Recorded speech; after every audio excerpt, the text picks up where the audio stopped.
Alright guys, welcome to RC Mojo. This week we're going to get the old TXT1 up and running with a nice new set of bearings to replace the old bushings it's currently got fitted. While we've got the axles in bits, we'll also be swapping the old Traxxas servos for some of these nice Power HD 20 kilo ones. They should be plenty strong enough for what we're planning to do. Before we can really get started, we'll have to take those wheels off. They're really heavy and they really get in the way. They're held on with an M4 nylock nut, so we undo and remove them, pull off the wheel, which reveals the plastic wheel adapter, and under that is the brass spline to hex adapter. To keep them safe, we'll just put all the bits in the wheel dish so we don't lose anything. All four need to come off, which will give us a far more manageable chassis. On the top of the chassis we've got the remnants of the old electronics installed. We don't need any of it, so we can just pull it straight off, unplugging the ESC from the motors. Both the axles are identical, so we're going to be rebuilding the front one here, and I'll do the other one off camera. The current servo wire is held to the top suspension link with a couple of zip ties, so we'll just clip them with some cutters, being very careful not to cut into the wires. The old Traxxas servo might not be great compared to what's available cheaply these days, but they're still perfectly functional. To remove the axle, we need to flip the chassis over so we can get at the lower links. Usually the first thing to do would be to remove the grub screw holding the drive shaft to the axle. But at some point I replaced the metal Tamiya shafts for Traxxas ones. They'll slide apart completely, so we can remove the screw pin when it's easier to get at. With some pliers, parallel jaws makes it easier, give the plastic rod end a good twist until it pops off the ball. If you use regular pliers, you have to be very careful not to slip, as it's really easy to munch the soft plastic. Rotate the whole axle forward until the top links pop off the ball ends, and sit the chassis down with the axle forward. The cantilever link pops off just like the suspension links, except the one on the other side, which is a homemade one with Traxxas captured ball ends. I vaguely recollect breaking one of the Tamiya rod ends and only having the Traxxas ones to replace it. Either way, it means we need to unscrew the screw that's holding it to the cantilever, as we can't get to the screw at the bottom. When it's out, the axle is free from the chassis. It's really quick compared to most of the recent models with all their captured ball ends. Okay, before we can start taking the actual axle apart, we need to remove the bumper/servo mount. It's held on with 4 long M3 screws and nylock nuts. Sometimes if the alignment of the axle halves and the bumpers are a little bit off, they can be a bit of a pain to extract. They should pull straight out, but if they don't, just keep unscrewing them. Before the bumper comes away, we've got 3 more ball ends to release, the 2 on the drag link and the 1 on the servo push rod. With them off, the bumper should slide cleanly from the axle. We'll come back to it later when we change the servo, but for now the axle is what we're interested in. And quite a chunky axle it is too. Considering the TXT1 is supposed to be 1/10 scale, it's actually quite a bit bigger than the SCX10 axle. The general consensus is the TXT1 is closer to 1/8, so I think it's going to make a good platform for truck-based FPV. Okay, next to come off will be the hubs. They're attached with 2 kingpin screws, one on the top and one on the bottom. The hubs themselves date back to the good old Clodbuster, which comes from 1987. I was very tempted to use a Clod for the FPV chassis. The lack of central gearbox and drive shafts means there's 0 torque twist, which would be good, but with all the weight on the axles it would be tricky to get it nicely damped as a platform for the camera. The Traxxas drive shaft only has 1 screw pin holding it on, so we can remove that and put the shaft to one side for later. To split the axle halves, there's 8 screws to remove. They're all M3 with plain nuts. There's a couple of different lengths, so to be safe we need to keep all the screws laid out so they're easy to remember where they go. And with the screws out, the 2 halves should come apart. If the axle's particularly grubby, it might be a good idea to give it a good wipe down to avoid getting any grit on the inside. The drive shafts just slide out of the diff, and the diff just lifts out of the axle housing, and we'll deal with that lot later. Next we will remove the 6 self-tappers that attach the lid to the bevel gearbox. They can be pretty stiff to undo, so make sure you don't slip. Lift off the lid and we've got our first few bushings to replace. The axle, of course, before it was on the TXT1, was on the Juggernaut too, and before that the short-lived Juggernaut. It had a few design flaws, one of which was the support for these shafts. The bevel gears were a lot smaller and only had bearings at one end, so with the torque from the two motors they didn't last long at all. Thankfully, the revised axles the TXT1 inherited are pretty much bulletproof unless you go really silly. The two shafts lift out with their gears. Now there's not much holding them together, so we need to be careful that we don't lose anything. The inside of the axle needs a good wipe. There's a little bit of evidence of bushing wear. There's some very faint orange deposits near where the bushings were sitting. Okay, starting on the left-hand shaft, we can slide the bushing off, followed by the gear. The shaft needs a good wipe too. There's quite a bit of very black grease on there. We can leave the two Tamiya bearings in place, as just like some of the Tamiya kits now, they come with a few bearings that go in key positions. The gear could also do with a bit of a wipe down, so we can check for any grit and see how the wear looks. The teeth definitely look a bit polished, but it's not enough to be of any real concern. The gear can slide back onto the shaft, and we can replace the bushing with the first of the bearings. There's 3 sizes to choose from, so we need to make sure that we match them up. And with the shaft in place, it all sits very nicely, and importantly, it spins very, very freely. Great stuff! The other shaft has a very small bushing on the end, so we need to get a replacement bearing ready. And just like the first one, we need to slide the gears off and give them a good wipe to clean them up a bit and check for wear and tear. Thankfully, these look just fine too. With the small bearing fitted to one end and a large bearing at the other, we can refit the shaft. The middle bearing's already a ball race, so we can leave it be. And just like the first one, it all spins nice and freely. Right, now we can add some fresh grease. It's going to add drag to the drivetrain, but better than risk wearing the gears. And besides, once it gets spun up by the motors, the excess is going to quickly get flung away. Right, so that's the bevel gearbox internals done, so we can refit the lid with its screws. Remember, the threads are very stiff, so it can be tricky to feel when they're fully seated. It's a good idea to visually check when you get near, just to make sure you don't strip the threads. Okay, drive shafts.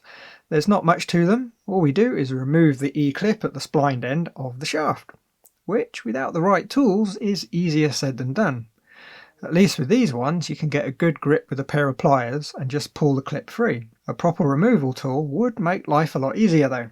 Now we can slide the bushings off and give the shaft a quick clean up. On the outside end we can see the reason it's almost always recommended to build with bearings. You can clearly see where the steel shaft has been wearing. Luckily, while it's nicely polished, I can't feel a step, so we should be okay to use the shaft with the new bearings. In some really bad cases you actually have to replace the shaft. The bearings we use here are the biggest ones of the 3, 2 per shaft.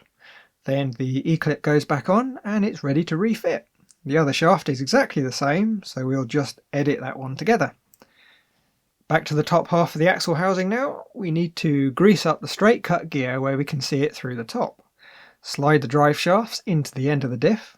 They usually need a bit of a jiggle to get the internals lined up. They should slide together without a whole lot of force. Drop the assembly into the axle so the diff lines up with the gear and the bearings are at the end of the shafts. It should all spin nice and smoothly. There's going to be some drag now though because of the grease. We need to feel for any graunchiness. It should be silky smooth. And since we've got a lovely smooth axle, we can pop the other half of the housing on and reinstall the 8 M3 screws and nuts, making sure we get all the right lengths in the right holes. But as we carefully laid them out when we took it apart, that should be easy. Right, next we've got the hubs. There's not much to them, but we do have another E-clip to deal with. This time we can't neatly grab it with a pair of pliers, so we'll have to resort to the flat-bladed screwdriver. We need to be very careful here, as it's all too easy to slip and stick the screwdriver in the side of your finger. After some perseverance, it will come away though, and with any luck, it won't need a sacrifice of blood. The stub axle slides out next, and just like the other bits, it needs a bit of a wipe down. We've got a little bit of wear like the other shafts. The cup end is fairly well polished, but it's not bad enough that we're going to have to replace it. The bushings in the hub are a friction fit, so they need to get pressed out. We're not worried about damaging them, so we can just use the screwdriver to give them a bit of a shove. We need 2 new bearings. The first one slides straight over the stub axle. Before we fit the axle to the hub, we need to give it a good wipe to clean up where the bearings are going to sit. Then the stub axle goes in from the back, the The second bearing slides in from the front and we can refit the E-clip. Give it a quick spin and check it's all nice and smooth, which it is, so we can refit it to the axle with the two kingpins. You have to be a bit careful with these. If you tighten them down, it's going to completely lock up the steering. They have to be done up just so to keep the steering free. Ideally, we'd fit a nice thin washer under the kingpin to space it off, but this is going to do the job for now. Repeat all that, and we've got the main bit of the axle all ready to go. Okay, before we can refit the axle, we need to sort out the bumper and the steering servo.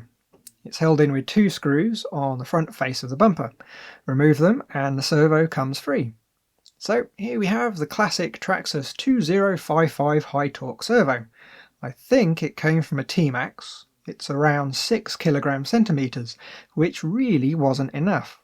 The new 20 kg/cm servo should do the trick though. We need the mounting posts from the old servo. There's 2 screws per side. We only need to loosen them and we can remove the posts and pop them onto the new servo and re-tighten. Just make sure you get them the right way round, as it's a bit of a pain having to dismantle everything to change it all later. The old servo had plastic gears and was a bit vulnerable with those big wheels. The new servo, however, is metal geared, so I think we're going to try a straight servo arm. It's a bit of a risk, but the bumper is nice and flexible, so it should take out some of the shock, so I think we're going to get away with it. We are going to need a ball end from the servo saver though. The linkage pops off and we can use a pair of cross wrenches to remove it. Before we can fit the ball end to the new servo arm, we're going to have to drill out the holes. I reckon the middle hole will get us the steering angle, but the ball end won't clear the servo body, so we're going to have to use the outside hole and reduce the rates. It's a bit of a compromise, but it will get us up and running. Fit the ball end with its nut and clip the linkage on. Pop the arm on the splines and we can do a quick test and centre it up. I'm using a servo tester, but there's nothing stopping you from using a transmitter and receiver. It all has the same effect. We want to make sure the arm's nice and centred at the control midpoint, and we get a reasonable arm movement without the ball hitting the servo body. When we're happy with it, we can fit the lock washer and the screw that comes with the servo to hold the arm in position. It needs to be fairly well done up. Just make sure you have your thumb against the arm to do the final bit of tightening, so you're not relying on the servo itself to fight you. Double check the servo's still centred, and we can start putting it all back together. First, we've got the 2 self-tappers. We need to leave them loose for now, so we can slide the servo back and forth in the slots to centre the steering. Next, the bumper slides over the axle, and we can fit the 4 long M3 screws and nylock nuts. But we're only going to fit 2 for now, just in case we need to take it off again and adjust the servo mounting. The steering linkage can clip back onto the ball end, and the drag link can be fed through the bumper and clipped onto its ball ends. They can be a bit fiddly to get into position though, as there's really not a whole lot of spare clearance. Okay, now we can slide the servo in its slots to get the steering as near straight as we can. Tighten up the 2 screws and reconnect the servo tester and see if it all works.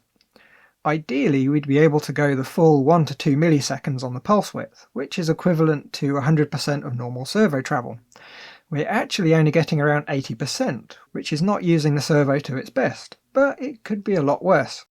I reckon if we drill some new holes for the servo posts and raised the servo a bit, and then fitted the ball end to the other side of the arm, we could use the middle hole and all the travel. That's going to be an experiment for another time though. Well, now we know that it all works, we can fit the last 2 long M3 screws and its nylocks. You don't need to do them up incredibly tight. If you do, you can distort the axle housing. That just leaves the Traxxas drive shafts, which we could fit right now, but we might as well wait until the gearbox is rebuilt too, and then fit all the shafts in one go. And as promised, I've already rebuilt the other axle, which is complete and refitted to the chassis already. Refitting the axle we just rebuilt is easy enough. The most difficult part is getting at the ball ends with a pair of pliers in such a way you don't damage anything. It's easiest to start with the top links and the pliers going in from the front. Next, the lower links. You can just about get across the rod end and the bumper mounting. Just be very careful as it's rather easy to slip. The stock cantilever ball end pops together really nicely as you can easily get into a good position on it. And lastly, the DIY link just needs its screw refitting. It's a bit of a pain to get the screwdriver straight enough to get a good grip on the screw, but it could be worse. It would be a lot easier with another one of the Tamiya rod ends. Okay, well, that's going to have to be it for this week. I was hoping to get the gearbox done today too, but it's already Saturday night and I've still got to actually edit the video with the voiceover and then upload it. So next week we will be rebuilding the gearbox and fitting up some basic electronics to give it a good test run, so there's that to look forward to. Anyway, as always, thanks for watching. Like if you like chunky Tamiyas, subscribe if you fancy it, and comment if you've got something to say. Bye guys!